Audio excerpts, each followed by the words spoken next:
ഇന്ന് നമ്മളുടെ യാത്ര പുതുവൈപ്പിൻ ബീച്ചിലോട്ടാണ്. നമുക്ക് വീട്ടിൽ നിന്ന് ഒരു അരമണിക്കൂർ ട്രാവൽ ഉണ്ട് പുതുവൈപ്പിൻ ബീച്ചിലേക്ക്. ഏകദേശം സൺസെറ്റിന്റെ ടൈം ആയതുകൊണ്ട് നമ്മുടെ സൂര്യൻ ഇങ്ങനെ താഴ്ന്ന് താഴ്ന്ന് പോയിക്കൊണ്ടിരിക്കുന്നുണ്ട്. അപ്പം നമ്മൾ കറക്റ്റ് സൺസെറ്റ് ആകുമ്പം അവിടെ എത്തും.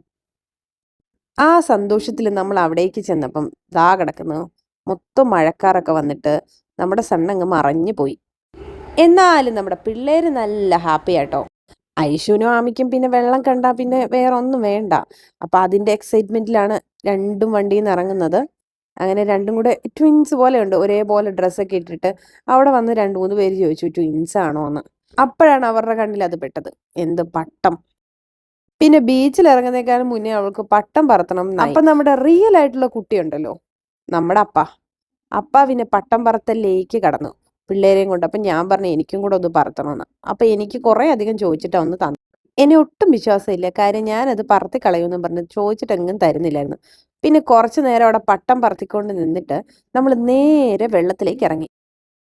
ആമിക്കുട്ടിക്ക് വെള്ളത്തിലേക്ക് ഇറങ്ങാൻ അങ്ങോട്ട് റെഡി ആയിട്ടിരിക്കുകയാണ്. അതിൻ്റെ കൂടെ കൈജുനെ നമ്മൾ വെള്ളത്തിലേക്ക് ഇറക്കാൻ നോക്കി. പക്ഷെ അവൾക്ക് കുറച്ച് പേടിയായിരുന്നു കേട്ടോ.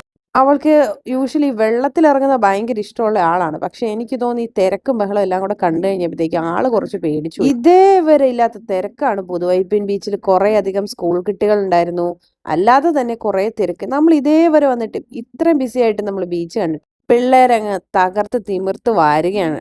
എന്തൊക്കെയാ കാണിക്കുന്നതെന്ന് അവർക്ക് തന്നെ അറിയില്ല. പിന്നെ ദേ രണ്ടും കൂടെ അങ്ങോട്ടും ഇങ്ങോട്ടും പണി തുടങ്ങി. ഇതാണെങ്കിൽ അവിടെ നിൽക്കുന്നവരുടെ മേത്തൊക്കെ വീഴുന്നോണ്ട് ഞാൻ രണ്ടിനെയും വഴക്ക് പറഞ്ഞ് നിർത്തിക്കോളാൻ പറഞ്ഞു. പക്ഷെ ഒരാളേറി ഒരാൾ വിട്ടുകൊടുക്കില്ല. രണ്ടും കൂടെ ഭയങ്കര സ്നേഹമാണ്. കണ്ണ് തെറ്റിയ ഇതേപോലത്തെ പണി ഒപ്പിച്ചു വെക്കും. പിന്നെ വെള്ളത്തിൽ കിടന്ന് എല്ലാവരും കൂടെ ഭയങ്കര കളി. അപ്പാണെങ്കിൽ ആമിക്കുട്ടിയും കൊണ്ട് അങ്ങ് അകത്തേക്ക് ഇറങ്ങിപ്പോയി. ഞാൻ ജസ്റ്റ് കാല് മാത്രം നനച്ചുള്ളൂ.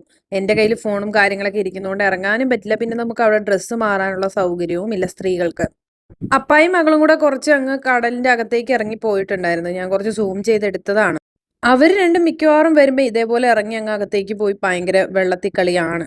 ഇനി നമ്മുടെ അടുത്തത് ഐശുക്കുട്ടിയുടെ ഊഴമാണ്. ഐശുക്കുട്ടിയെ വിളിച്ചിട്ട് എന്ത് ചെയ്താ വരുന്നില്ല, പേടിയാണ്. അടുത്ത് നിൽക്കുന്ന ചേട്ടൻ വരെ പറഞ്ഞു ഒന്ന് പോവെന്ന്. പിന്നെ അവളെ പിടിച്ച് വലിച്ചു കൊണ്ടുപോയി. അതിന്റെ സന്തോഷത്തിൽ ആമി നിൽക്കുന്ന അവളെ പിടിച്ചോണ്ട് പോകുന്നതിന്റെ. പിന്നെ അവിടുത്തെ മണലിക്കളിയും വെള്ളത്തിക്കളിയും ഒക്കെ കഴിഞ്ഞിട്ട് എല്ലാവരും കൂടെ നേരെ വണ്ടിയുടെ അടുത്തോട്ട് പോയി. നനഞ്ഞു കുളിച്ചാണ് പോക്ക്. എന്നിട്ട് ഡ്രസ്സൊക്കെ മാറി. നമ്മൾ എക്സ്ട്രാ ഡ്രസ്സ് കൊണ്ടുവന്നിട്ടുണ്ടായിരുന്നു. അത് കഴിഞ്ഞിട്ട് നമ്മൾ നേരെ ക്യൂൻസ് വാക്ക് വേയിലോട്ട് പോയി. പിള്ളേർക്ക് വിശന്നിട്ടുണ്ടായിരുന്നു. അപ്പം സ്നാക്സും ചായയൊക്കെ വാങ്ങിക്കൊടുത്തിട്ട് വീട്ടിലോട്ട്. Thank you.